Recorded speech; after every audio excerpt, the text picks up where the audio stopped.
Midas IT Philippines, an innovation company who develops civil, structural, and geotechnical analysis and design software, is launching a podcast for Filipino aspiring and practicing structural and geotechnical engineers. This is Structurally Speaking, a podcast you can listen to while at work.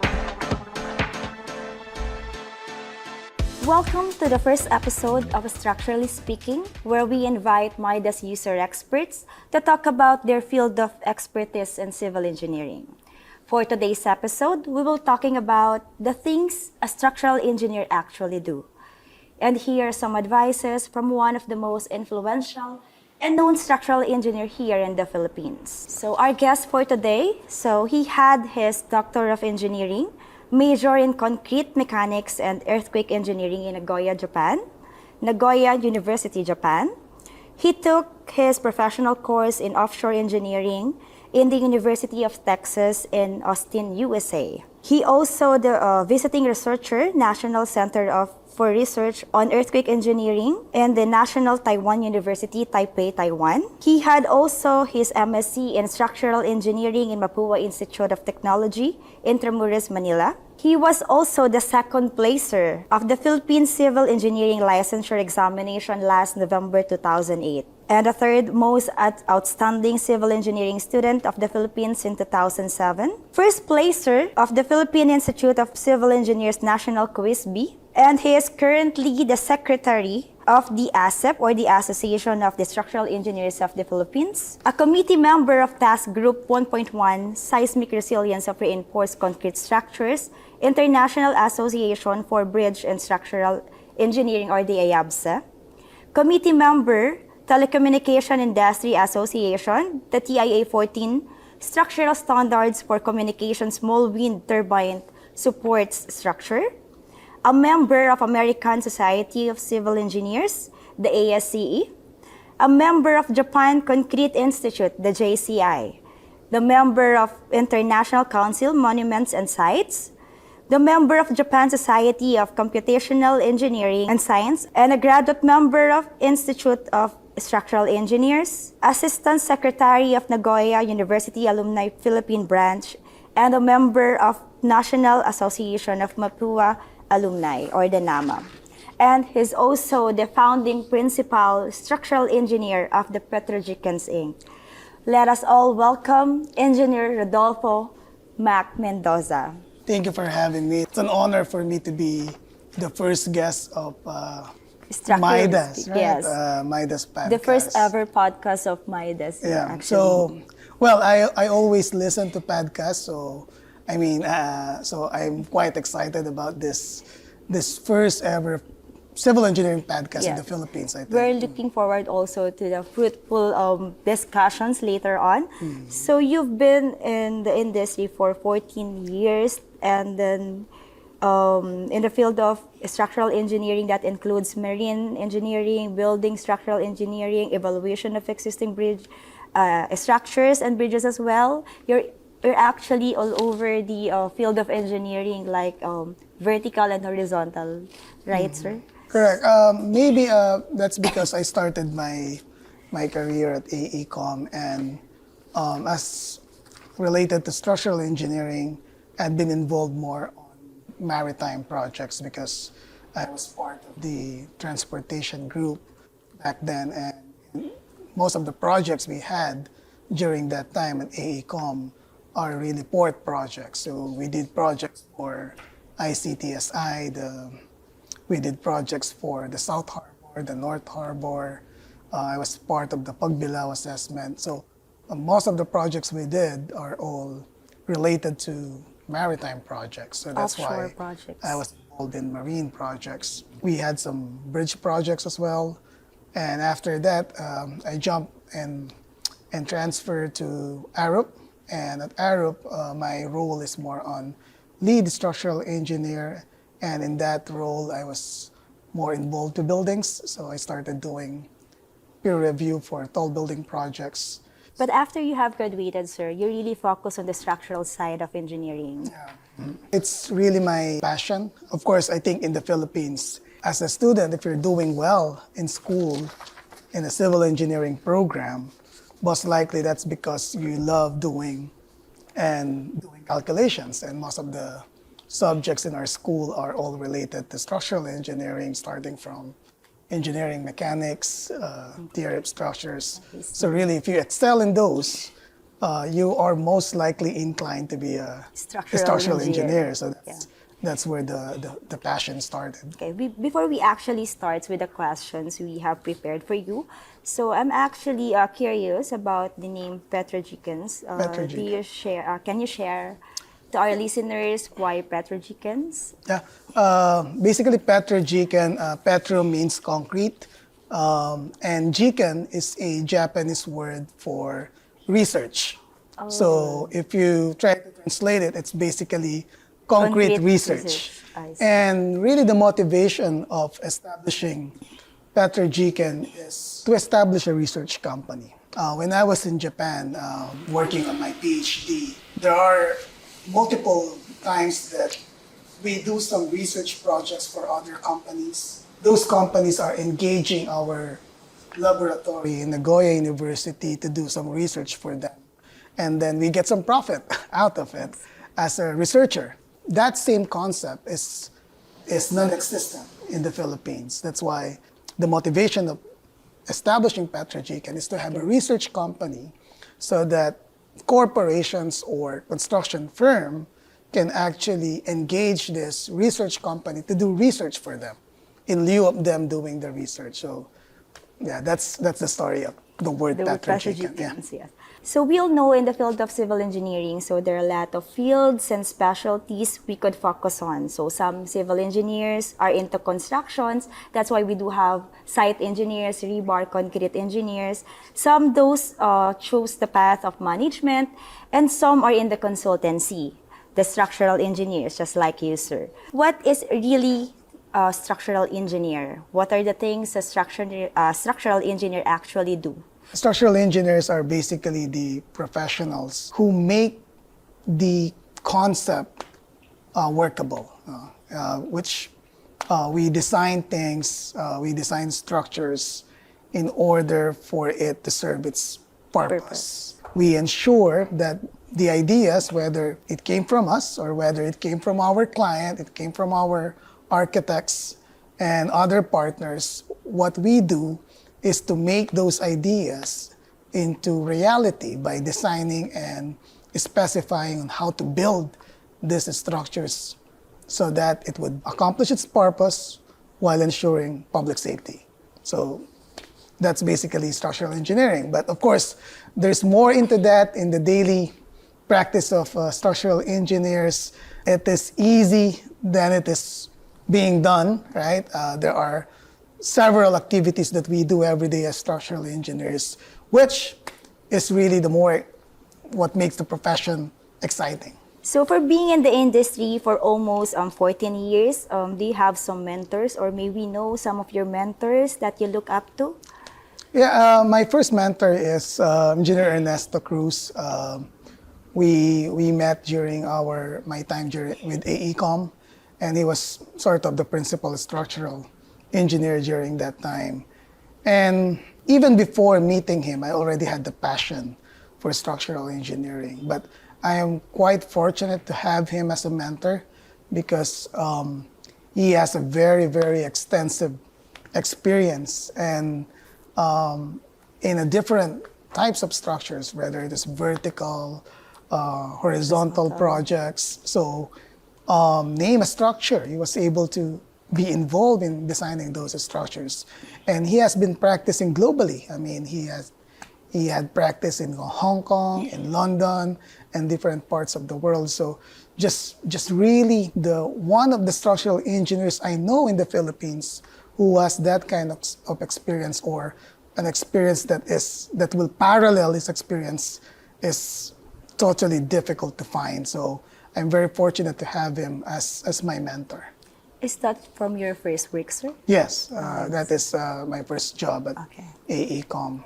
Although I am a practicing engineer, I would like also to mention that I am also an academician, right? Yes. I'm currently teaching at De La Salle University, and really my passion for teaching I also have a mentor to that. Dr. Andy Oreta is one of the influential person in my academe side, I would say. But of course, these two mentors I have, they had been the guide, that helped me achieve whatever I have right now. And I always use the term like, if you want to be successful, you need to be on the shoulders of the giants, right? And you just try to encircle yourself with people who will always motivate you. And I'm very, very grateful for the people that I work with, both with my team at Petro Jikken. It's a team effort. We don't have bosses in Petro Jikken. We work as a team, and each of us collaborate in order to achieve a common goal. Professionally, I'm very grateful to have ASEP. There are so many mentors I have in the ASEP organization. Sir Adam, Sir Rani, those are the people who really mold me of what I am today. So I'm very grateful to these people. So it's not just about studying and learning books.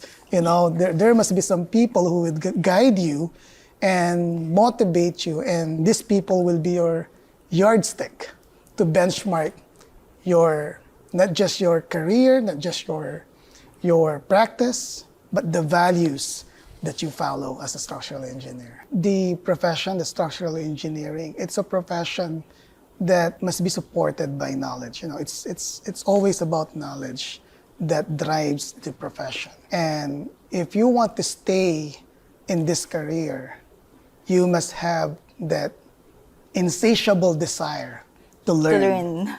Right? That's the goal. I mean, if you are not that person, I don't think you can stay with the profession, because the profession is ever evolving. Of course, we have the fundamentals, but it's totally evolving. Continuous learning, right? And try to learn new things every day to improve your practice. For those who want to start their career as a structural engineer, do you have any advice for them on how or where they could start? Do we have to study master's degree or PhD or be part of an organization such as ASEP or any structural engineering organization?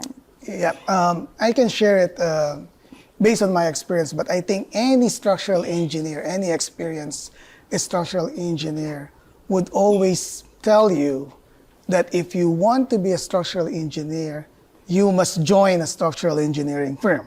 I mean, you cannot learn this by the books. Of course, you can learn the equations, you can learn the principles, but the structural engineering profession, it's an applied profession. It's applied engineering.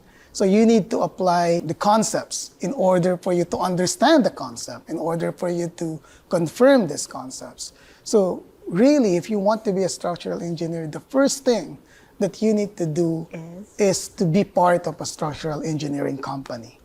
Now, I know some people from college, they practice structural engineering and start designing buildings, designing whatever structure. I get it. Maybe it's a part of they want to already practice their profession, but I don't think that's the right way to do it. It should be, you should start joining a company and then learning how to do things from the people who are already there and who have several years of experience practicing the profession. And this is the people who will guide you and will tell you how to do the assumptions, right? What are the assumptions that you need to make, how to prepare a design basis, how to prepare a design criteria. So you start from there and then be involved in some of the projects, because even if you are in a structural engineering firm, for example, you join a firm and you said, oh, I've been working 5 years for that firm, but you don't have any projects, right? You don't have any projects. Maybe you were only involved 2 to 3 projects. That's nothing. What is important here is exposure to projects. And that is what I am proud of the Petro Jikken. We started 2019. We were a small company. But the projects that we're doing are projects that we can be proud of. We've been working with geothermal projects. We have marine A projects. very diverse project. Yeah, we have diverse projects, but we only target projects that, we know that we have the expertise to do them, what is important as a structural engineer. How about the master's degree or PhD? What do you say about it? Yeah, I would say like going to grad school is an asset. I started my grad school as soon as I started my career in structural engineering. So sort of a parallel, working during the weekdays, and then studying during the weekend. And the advantage of taking the grad school is because you're going to be equipped with some subjects that you never had during your undergraduate. For example, if you start joining a structural engineering firm, you get to be exposed with doing a modal analysis, doing eigenvalue analysis. And these are some concepts that you never get to introduce during the undergraduate. So the only time that you will learn these concepts and the theory behind this is in grad school. So that's why it is important to attend grad school. And on my part, after my master's program, I decided to take a PhD program. But you don't need it, okay? You don't need it to become a structural engineer. But my decision of taking a PhD is, again, because Dr. Areta has really motivated me, because, again, I look up to him as my model in the academic part, because I saw his work, I saw how he explains things. Then I said, I want to be that kind of person. So that's why I pursue. And how about being part of an organization, just like ASEP? I would say that is equally important, right? I know some people who will say that, I will not join this profession, or some are only joining because the project requires them to do so, right? Because, for example, in the Philippines, there were some projects that requires the signatory to be an ASEP member, for example. I get that, and I am very thankful for the recognition of these companies who requires some of the projects to ASEP members. But there's more than that in joining the professional organization. It's about trying to benchmark your profession with other structural engineers. And the top structural engineers are here at ASEP. You will learn from these people by just merely talking to them, by just merely listening to them. And that's why at ASEP now, we added some of our activities that involve inviting past presidents, sharing their expertise, sharing their experience, because these are stories that you cannot even read through books, or you cannot even learn by reading books. Those are the things that you get from the professional organization. And you get to expand your network, because structural engineering is a social profession. Okay, and to our dear listeners, please stay tuned until the end of this episode, as we will be giving cash voucher for you to use in joining the ASEP. So it's a membership voucher for joining the ASEP. So it will help your career to start your career as a structural engineer. We actually receive a lot of requests about structural engineering during our webinars, seminars, and also we did posting for this for this podcast. So here's some of the most asked questions. What are the fundamentals necessary to kickstart your structural engineering career here in the Philippines? Well, the fundamentals are the same fundamentals we had in the undergraduate. I can name a few. Number one is doing a free body diagram, right? For example, I think sometimes we want to understand the actions acting on a structure, and the only way we can do that is by doing a free body diagram. Also, understanding the codes, it's very important. Knowing that the code is there for us to regulate the profession. The objective of the code is to ensure that we will be able to deliver a structure that would provide its function while ensuring public safety. But it is also important to recognize that the code has also some limitations. There are some assumptions in in developing the standards, there were some assumptions, there were some like simplifications, I would say, in developing these codes. And it is very important for you to really understand what's behind those provisions, not just merely accepting and following the code word by word, right? Because that is not what a structural engineer is, right? The purpose of the code is to regulate the profession to ensure safety, but it should not prevent you from being a structural engineer, a designer that somehow the profession is actually an art. Because if you do that, the creativity, you lose it by just following word by word yes. what the code tells you. So it's very important that you understand these code provisions by heart and what are the principles behind them. For example, using an R value in seismic design. And I know a lot of people that just so dependent on these R values, right? Without even understanding what's the purpose of using them. And I know some people who are using very high R value without detailing structures to achieve that kind of ductility. So, meaning it's that very shallow understanding of the code. It's just merely using those numbers without trying to understand what do we mean, or what are the consequences, or what are the attached requirements if you use that number in your design. So those are the things that you need to understand. Plus, it's also very important to understand that what source of knowledge do I need to use, right? What source of knowledge do I need to apply? You know, when I was in grad school during my PhD days, we tried to do some multiple experiments. And those experiments, the objective is to understand the concepts, understand the behavior. There were some experiments that really directly impacting the practice of the profession in terms of code development. So those are two different things. It's very important to understand when to use the right information for a specific problem, which is now very difficult. Now, in our era, I would say, it's very difficult to find the right source of information because it's too much information. Yeah, that's Ready? true, sir. You can just type anything in the internet and the internet will give you something. But the question is, how would you know if that information is the correct information? So number one, doing the basics, learning the basics, free body diagram, statics. You need to know by heart your statics, your strength of materials, subjects, and theory of structures.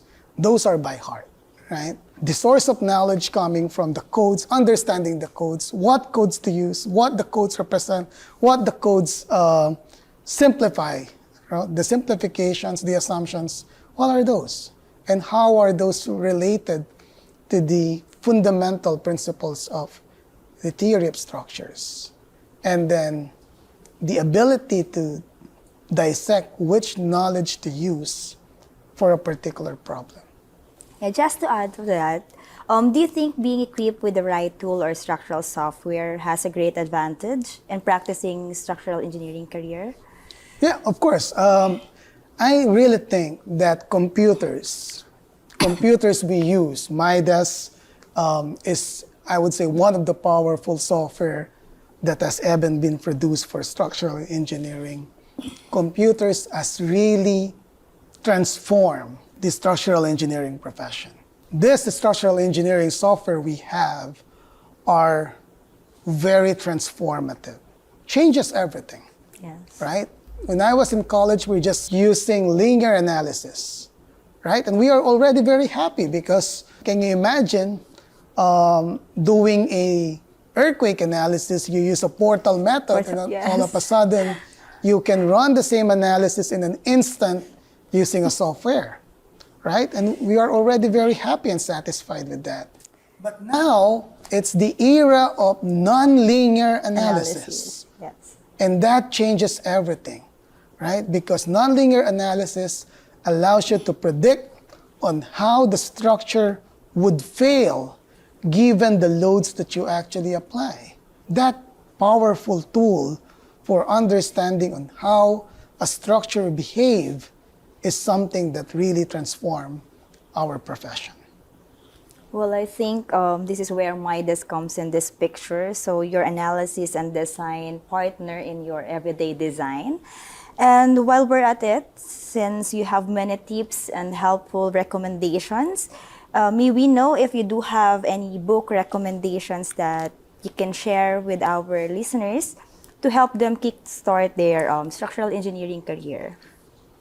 Yeah, I would say there were fundamentals. There are like fundamental books that must have. Okay. For structural engineers, of course, you need a concrete design book. And this is something that I would like to emphasize to our listeners because it's very common that engineers here in the Philippines, when you say books, they refer to review material books as books. Yes. No, well, those are review materials for your licensure exam. No more than that. So after you use them, after the licensure examination, you can just donate them to future students who will take the CE licensure exam. Beyond that, no, you need to refer to textbooks, right? And there are plenty of them. For concrete, we are using the Nielsen design of concrete structures. These are fundamentals. In the La Salle University, we are using the book of Dr. Estañero, which is the Principles of Concrete Design or Reinforced Concrete Principles.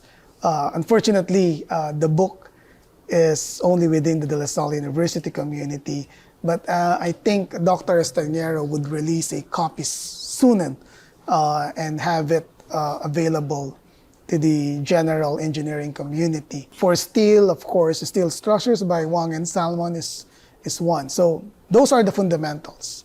For theory of structures, Hibbeler theory of structures are very much standard. But when you practice now the profession, I'm saying that those are fundamentals. I'm pretty sure that those books, you encountered them during your undergraduate program. However, I would like to mention that is also the problem now with these students that we have right now. They don't go to the library anymore. Yes. Internet. Right? When I was a student, I was even fighting for the books because the book copies are limited. So I need to fight for borrowing these books in order to ensure that I can bring them home for them so that I can study from these books. Right? But nowadays, no one goes to the library. Yeah. That is very important. Now, when you go to grad school, there are some fundamental books that you need to have. For dynamic analysis, it's Dynamics of Structures by Chopra. That is a must-have. For geotechnical engineering, the Book of Bulls is a mandatory, right? Take note. I think every structural engineering firm do have a copy of Foundation Design by Bowles, right? And Dynamics of Structures by Chopra. Now we have a new book that was released just past 5 years or so, the Seismic Design of Reinforced Concrete Structures by Professor Jack Mealy, right? So that is one of the outstanding books we have for seismic design, no? And there are so many guides that we can actually have as a structural engineer, such as the Seismic Design Guidelines, the SEOC Guidelines. These are all important books and references that our young structural engineers can use as a guide in their profession. And I would say, I have already 15 years of experience. I don't need to read anymore. No, it's not like that. No, in our office, every time we have a project, the books are all scattered everywhere, right? Because it's about learning something. I mean, you cannot memorize all those equations in your mind, but what I mean is we make sure that the best books are available to our engineers. And we have a mini library in our office, and I would say name a book that you think is very important in our profession, we have it. Thank you, Doc Mac, for sharing those books. For super title of those books, we will be flashing in the screen and also in the comment section. We'll be leaving those links of the books so you can start on checking them on. And again, here in Midas IT, we'll be providing and giving away some books from the recommended books of Doc Mac. So please stay tuned until the end of this podcast. The listeners, based on their questions that is sent to us in advance, they want to know the rule of thumb when it comes to the design, like laying out the initial framing for the based on the architectural plans, or do we have this like initial sizing, or how to decide if the slab panels are one-way or two-way, or initial column layout, or what structural system to be used. Or do you have any tips to our listeners, sir? Yeah, from this question, it is clear that these are the things that you will not learn from the books. Yes. Right? That's why they are asking them Rule of thumb. from us, right? Or Based to on us. experience. So that's why I mentioned if you want to be a structural engineer, you need to join a structural engineering firm, because that's the only way you would learn how to design a framing system, right? But of course, there were rule of thumbs, right? There were rule of thumbs that we use that would guide us. Now, in terms of framing, I would say this is really the structural engineering part that is an art, right? It is something that you do and improves along the way as you practice your profession, right? I'm not saying that during my first building project, I was able to lay out a very good structural framing plan. No, you will learn from your first project as you get along. You get, of course, some mistakes, some realization that, that framing plan is not good. So from there, you try to improve your practice. So that is really our profession, right? It's about continuously improving our practice. Now, however, there were some guiding principles as well. So for example, when you are creating a structural framing plan, the principle behind doing it is creating a proper load path, right? It's about understanding load path, right? And for you to be able to develop a efficient structural framing plan is if you understand the load path in your structure.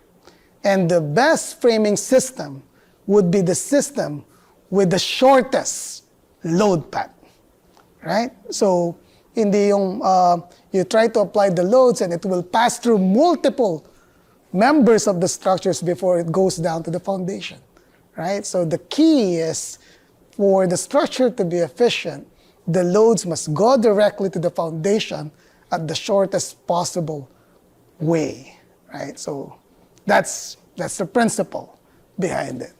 Now, the rule of thumb that you were mentioning, like member sizing, well, those are somehow code related, right? There were some code guidelines that somehow helps us decide what are the sections that we need to set. And normally, again, that is based on fundamental principles. So I mentioned there were some numbers in the code, but what is important is understanding how those numbers were actually developed, why those numbers are in the code guidelines. That is because structural engineering is always about meeting two criteria, right?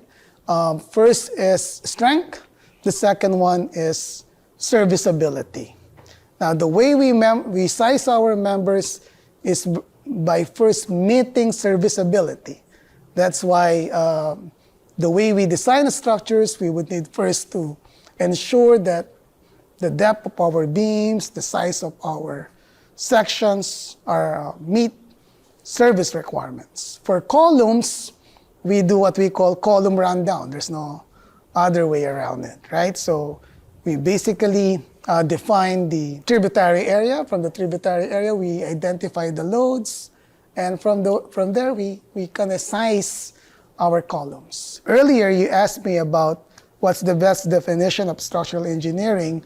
Remember, there was a book, I think that's a book by Ashraf Habibullah, where he defines structural engineering as the art, like estimating loads that, it's something like that. We are trying to estimate loads that we don't actually know. So we just estimate these loadings, right? So for example, when you design a building, you just estimate the type of floor finish, the type of the weights of your ceilings, the partition walls.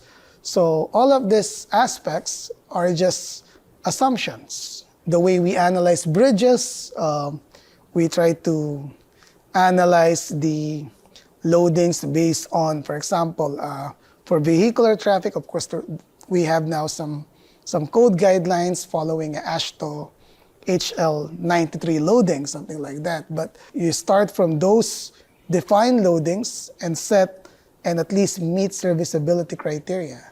And that is one way to meet code requirements. So that becomes now a rule of thumb. But those rule of thumb, I can foresee that it would change in the future.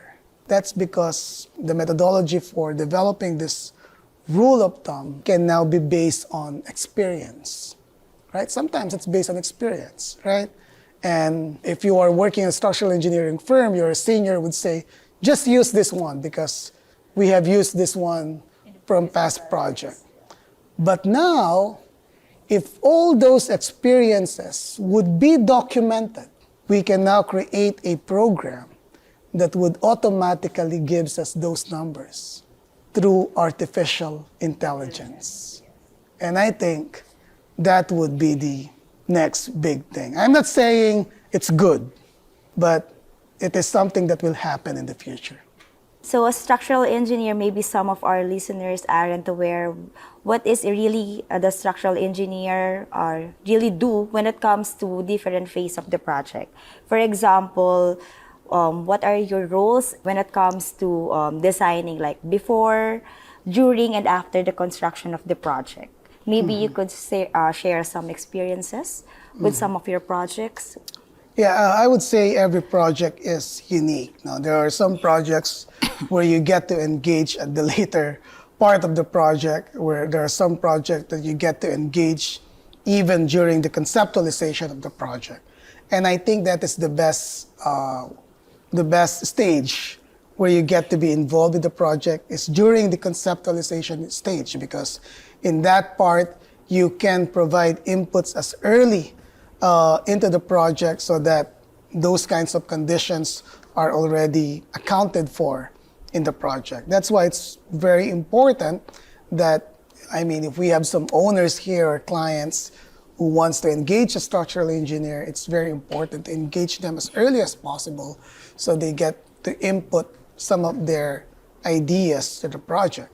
Now, in a conventional project that we're doing, we have what we call conceptual design, we have schematic design, and then we have the DD design, the detailed engineering design. And then after that, we normally provide what we call an engineering support during construction. So we have some projects where we get to involve all of those phases. But we also have some projects where we get only to involve in the DD phase without being involved in the conceptual design phase. So there were also parts where we're only involved in the engineering support during construction stage. So it depends upon the project. Okay. DD phase means design development? Yeah, right? design development. Okay, again, I'm asking on behalf of the listeners. I'm very sure our dear listeners are very curious about this thing.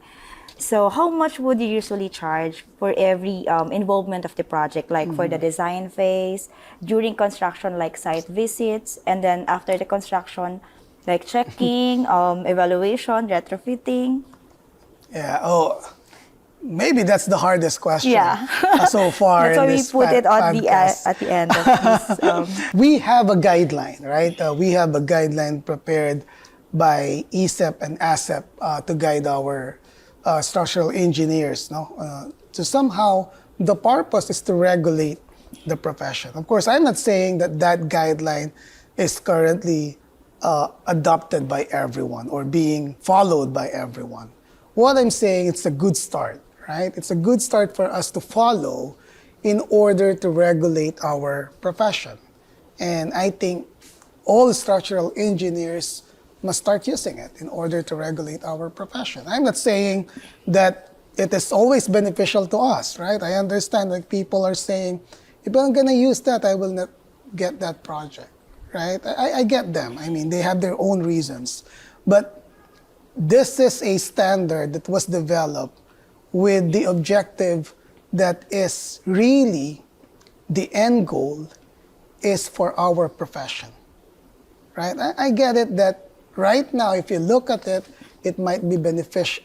I mean, it might not benefit you, or it might be disadvantageous on your part if you try to apply it. But the intention of that guideline, which was, by the way, developed by some of our pillars in the profession, like Boss Apeng, was really for the profession, right? In order to ensure, maybe not now, but in the future, it would regulate how we charge fees to our client. But if you look at it, now, I've been working with some partners in the US, right? Petro Jikken is working closely with P&D Engineers Seattle, and these are like consulting firm, one of the biggest marine consulting firm in the world. And I showed them the fees that we are actually charging in the Philippines, and they were just like surprised. Like we charge very, very low. Really, sir? According to them. Yeah, according to them. I think we do have it here. The book you have mentioning. It's this. Yeah, book, the sir? manual of practice The manual for of structural practice for engineering. structural engineering. Do you usually charge charge or apply this? Yeah, as much as in possible your if we can. Projects. If we can, yes. Do you want to give the range, sir? Range. I think they can read the document. So right? you can have it. So stay tuned at the end of this podcast. Maybe we could give some giveaways or giving away this manual of practice for structural Yeah. engineering. So you could see how much you, Yeah. should, you should charge our It's clients. just a guide, you know. So it's just a guide. It's just a guide, but normally what we do in the office is we try to determine our fees based on the man hours, right? The man hour But you rate. refer on this book, sir. Well, those are like On your guideline. projects. Yeah, of Yeah. course. So those are guide that you can use. But again, the way you do it, you know your man-hour rate, you get the people to work on that project. So based on the needed man-hours to complete that project, then that's the charge plus, of course, some percent tax and profit. So that's the way we charge it. Yeah. The reason we ask about it, because we know some engineers, of course, civil engineers out there, they charge for as low as 5,000 pesos per project or even lower. So what can you say about that? Well, it's very disappointing, but at the same time, like an eye-opener, maybe we need to help our engineers, right? And that is really what we want to do in ASAP. We want to uplift our structural engineers in order to improve their work, improve their capacity, right? Improve the profession, so that by improving the profession, these people knows their worth and they won't charge 5,000 pesos anymore, right? And I can say I don't think those people who charges that amount are ASAP members. I think they're not members of our organization. I think so, sir. How do you deal with the clients who lowballs structural engineers for their asking fee? Like when the client said, your design fee is too high, instances like that, sir. How do you usually handle those type of clients? Yeah, so that means those are not my clients. As simple as that, yeah. If that is our fee and they are not into it, that means those are not the clients that we need, right? When I was starting my career, in some of the projects that we're doing, you just want to get any projects that is there. I want this project. I want to get this project. Before, it's about trying to be involved in any project. Right now, we want to be involved in projects that would help us grow as a professional. We don't really deal with clients like that because, to be honest, we don't have client like that right now. Good thing, sir. You don't have experienced those types of clients. We ignore them. Okay. Do you ignore them? Okay, that's it for the questions that we have prepared for you. And Thank then you. just additional fun questions, Doc. Sure. Do you know the game? I'm nervous now. This is the part that I'm getting nervous. Okay. Okay, are you aware with the fast talk? I Like never that? watched an episode, but Never watched an episode? No, but I can see it in some of the memes. Okay. You could just choose between jojowain and totropahin, sir. Okay. I think I saw that. Let's start with the ASEP members. ASEP Just members? kidding. Yeah, I think you can just count them. Right? No. Okay. So let's start with the Filipino celebrities. Filipino celebrities. Okay. Like Sharon Cuneta. Just kidding. Titiyahin. Nicer. Okay. Catherine Bernardo. Totropahin. Oh, Nadine Lustre. Totropahin. AJ Raval. Totropahin. Do you know her? Yeah, I know, of course. Ivana Alawi. Totropahin. Aramina. Titiyahin. Okay, that's it. Okay. Yun lang. Yes, sir. Oh, I should have answered Jojo Waen and Catherine Bernardo. Yeah. Thank you, Doc Mac, for spending your valuable time Sure. today. And thank you for answering those fun questions. It's my pleasure. It's my pleasure to be here. It's fun, no? This podcast. I never imagined that this is as enjoyable as it is now. So thank you, Midas. And to those who have further questions and clarifications with Doc Mac, so you can leave your questions in the chat box or in the question tab. So we could answer them maybe on the next upcoming episodes. Thank you again for listening to this episode, and see you again for the next Midas podcast, Structurally Speaking. Thank you, everyone.